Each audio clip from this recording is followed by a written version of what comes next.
Yeah, when we did the scare movement, April Fools, I think one of the reasons it was so funny and it resonated is because, yeah, a lot of people have been in environments at work that have been very scary, okay? And so it really resonated because a lot of people could relate to it. And so one of the areas that I think it can be scary is for people to give feedback, for people sometimes to just give their actual thoughts. Sometimes they aren't even constructive feedback. They're just people willing to share their thoughts. And so there's a lot of emphasis that leaders will put on people being courageous. And I love that. I mean, courage is one of the things I strive for personally, and I try to empower other people to be courageous. One of our core values is be the buffalo, which you can go over in another video, but it's all about being courageous and charging the storm. So that's absolutely a thing, and we should continue to encourage people to be courageous. However, if you really want to create an environment that isn't scary for people, then this is one counterintuitive thing that makes that environment less scary.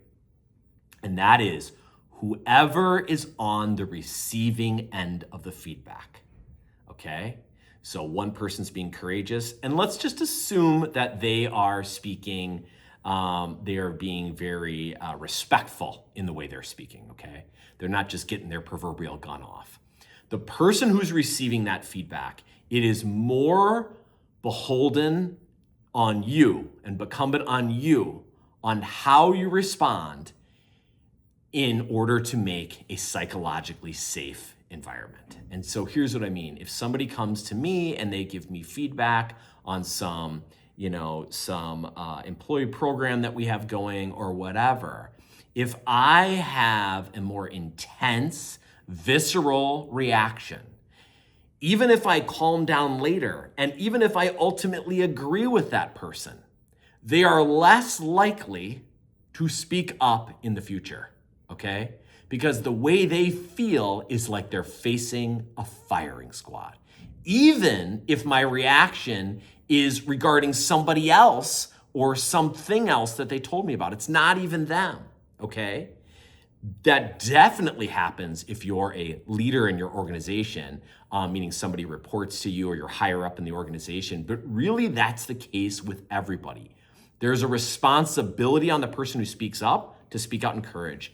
But there is actually a bigger responsibility on the person who receives the information and receives the feedback.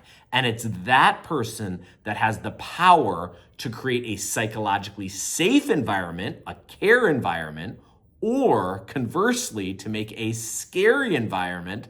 And that person who makes the scary environment, they're all about the scare movement, which, as you should hopefully know now, was an April Fool's joke. We're about the care movement. We're all about creating psychologically safe environments. And that, ladies and gentlemen, is more on the folks that are on the receiving end of the information. So receive it calm, okay?